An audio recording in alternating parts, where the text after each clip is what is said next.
Hallo ihr Lieben, da bin ich wieder. Heute wieder mit einem spannenden Video für euch. Heute mal aus einer anderen Perspektive. Genau.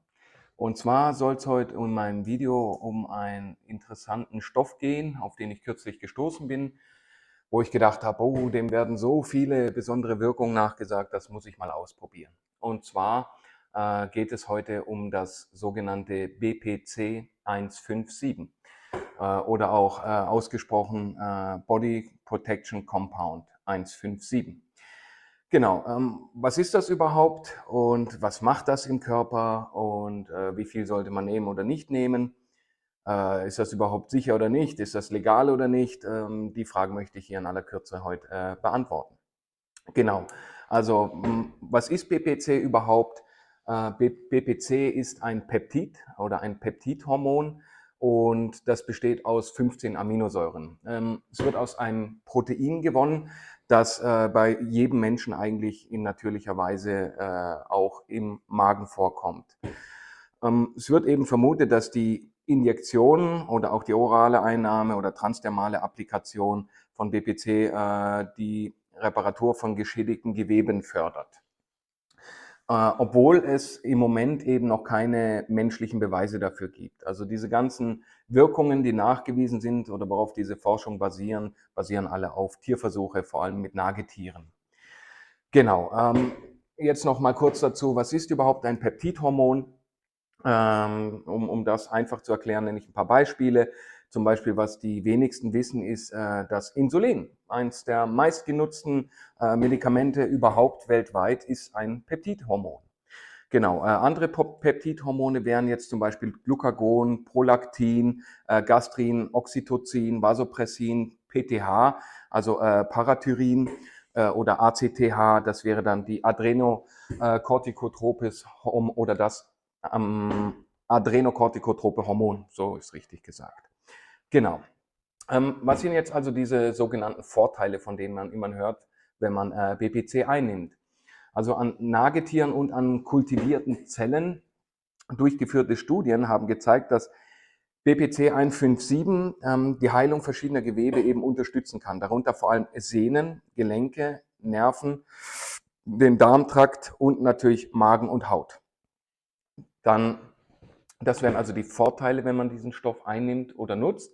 Und die Nachteile wären das eben, beziehungsweise eigentlich gibt es keine Nachteile. Der einzig größte Nachteil ist, dass in Bezug auf die Toxizität noch keine Studien für Nebenwirkungen vorhanden sind. Das ist so momentan der Stand der Wissenschaft und ja, der einzige sogenannte Nachteil.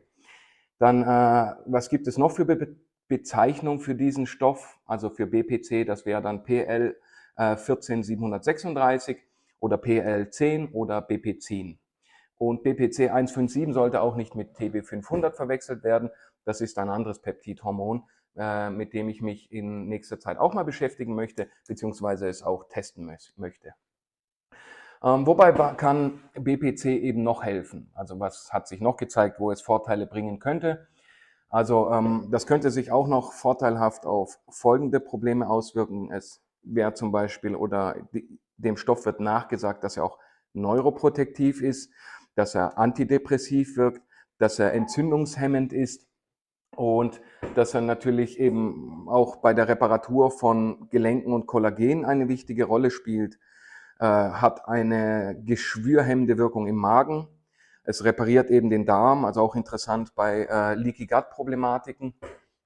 Es scheint die Schäden von Parkinson abzumildern und eben auch die Schädigungen von MS oder Multipler Sklerose. Ich möchte aber zwischendurch nochmal sagen, wie gesagt, das Video dient hier in keinster Weise dazu, irgendjemand zu empfehlen, das zu nehmen. Es dient eigentlich nur der Information und ich habe das für euch jetzt ausprobiert und will natürlich nachher noch auf meine Erfahrung damit für euch eingehen. Wie kann BPC verabreicht werden? Also man kann es oral nehmen, also schlucken, transdermal, also über Pflaster, über die Haut aufnehmen und subkutan spritzen, also subkutan direkt unter die Haut einspritzen. Von welchen Dosierungen spricht man immer? Also wenn man das umrechnet von den Tierversuchen auf den Mensch, reden wir von einer Dosierung von 500 Mikrogramm bis 1 Milligramm, was natürlich enorm wenig ist. Was auch spannend zu wissen ist, wo liegt bei diesem Stoff die LD? Die LD ist die letale Dosis, wo 50% der Probanden über den Jordan hüpfen würden oder sich dann die Radieschen von unten anschauen. Das wäre die sogenannte LD50. Und die LD50 liegt bei BPC bei 125 Gramm, was ja eine absurd hohe Menge ist, wenn wir überlegen, dass wir 500 Mikrogramm bis 1 Milligramm applizieren würden, um eine Wirkung zu erzielen. So, jetzt zu meinen persönlichen Erfahrungen. Also ich selber habe mehrere Problematiken. Vielleicht mache ich da irgendwann auch mal ein Video dazu, was meine eigenen Dinge sind, die ich so mit mir rumtrage. Ich habe zum Beispiel eine Kompressionsfraktur erlitten, konnte auch eine geraume Zeit nicht wirklich gut oder richtig laufen. Des Weiteren leide ich auch schon seit geraumer Zeit, seit ich eigentlich denken kann, an Sodbrennen, was in letzter Zeit natürlich zugenommen hat. Und zwar so massiv, dass wenn ich nachts manchmal aufgewacht bin vor eben brennenden Schmerzen, ich habe Bullrich-Salze, also Bicarbonatsalze zu mir genommen und so weiter. Und zum Teil so schlimm, dass ich dann immer blutiges Speichel hatte. Also ich konnte aus dem Rachen, ich war offen, also es hat einfach geblutet im Rachen. So hat es mich verätzt. Nur als Information am Rande. So, ich habe jetzt für mich BPC über 14 Tage bis jetzt transdermal appliziert.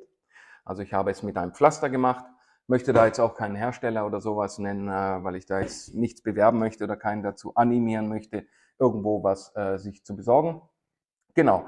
Was ich aber bis dato sagen kann, ist, dass mein Sodbrennen sich tatsächlich signifikant verbessert hat. Also ich habe in den letzten 2 Wochen und auch egal, was ich gegessen habe, also normalerweise oder getrunken habe, normal, wenn ich mal irgendwie eine Cola trinke oder irgendein Süßgetränk zu mir nehme oder Früchte esse, dann kriege ich sofort durch diesen Fruchtzucker oder den Zucker allgemein Sodbrennen oder zu viel Fettiges. Ja, also ich konnte eigentlich fast gar nichts mehr essen, ohne dass es eskaliert ist. Und das war jetzt wirklich spannend, muss ich sagen. So ab dem 4., 5. Tag habe ich dann gemerkt, dass egal was ich esse, ich muss kein Bicarbonat mehr nehmen. Und auch im Liegen und im Schlafen, das Brennen war weg. Ja? Und genauso natürlich auch die Bluterei im Rachen. Ja? Und auch der Druck im oberen Rücken, der natürlich mit diesem Sodbrennen zusammenhängt. Also das ist so das, was ich jetzt gespürt habe bisher. Dann, was habe ich noch gemerkt? So mein Zahnfleisch ist weniger gereizt. Das habe ich festgestellt. Und es scheint auch eben einen positiven Effekt auf meine Verdauung gehabt zu haben. Also ist ja so, dass normalerweise, wenn man dann natürlich nur Schund isst, und ich war jetzt mal übers Wochenende weg gewesen, und da ernährt man sich natürlich dann auch nicht so vorteilhaft. Und ja, aber nichtsdestotrotz keinerlei Beschwerden mit der Verdauung. Genau, das war so das eine. Ich habe das natürlich auch oder wollte das Präparat testen und teste es immer noch, weil ich wissen will, was macht es mit meinen Sehnen, Bändern und Gelenken und vor allem eben mit den Beschwerden, die ich im Rücken habe. Genau, in Bezug auf die Beschwerden im Rücken habe ich noch keine Veränderung oder Verbesserung festgestellt, wobei man sagen muss, dass man den Stoff ja eigentlich 4 Wochen lang mal nehmen sollte und erst dann eine Aussage treffen kann, ob es sich auf die oder solche Beschwerden auswirkt. Wenn das der Fall ist, erweitert man die Therapie dann auf 12 Wochen. Und falls nicht, dann profitiert der Patient oder Mensch nicht von diesem Peptidhormon. Genau, was hatte ich für Nebenwirkungen? Also ich hatte ein paar Tage lang so ein ganz, ganz leichtes, unterschwelliges Kopfschmerzgefühl. Wobei ich aber sagen muss, ich kann jetzt nicht festmachen, ob das jetzt an diesem BPC lag oder ob das einfach ein Kofaktor war. Genau. Des Weiteren, zwecks Placebo muss ich sagen, ist bei mir eher unwahrscheinlich, weil ich habe die Dinge einfach besorgt und war mir nicht mal sicher, ist da überhaupt Wirkstoff drin. Ja, oft kauft man irgendwas Überteuertes und dann appliziert man das und stellt eigentlich fest, so, da ist eigentlich gar kein Wirkstoff drin.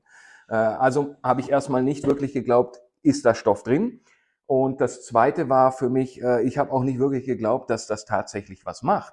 Und aber nichtsdestotrotz, obwohl ich, also bei mir wäre es ja quasi dann der Nocebo-Effekt, ja, weil ich war ja negativ darauf eingestellt, hat es trotzdem diese für mich bahnbrechende Wirkung auf mein Magen- und Sodbrennenproblem gehabt. Deswegen werde ich das auch weiterfahren vorerst. Und könnt mir gerne in den Kommentaren dalassen, ob euch das interessiert, was sich in der nächsten Zeit noch tut. Und dann werde ich ein Folgevideo dazu machen, genau, wenn ich das länger appliziert habe.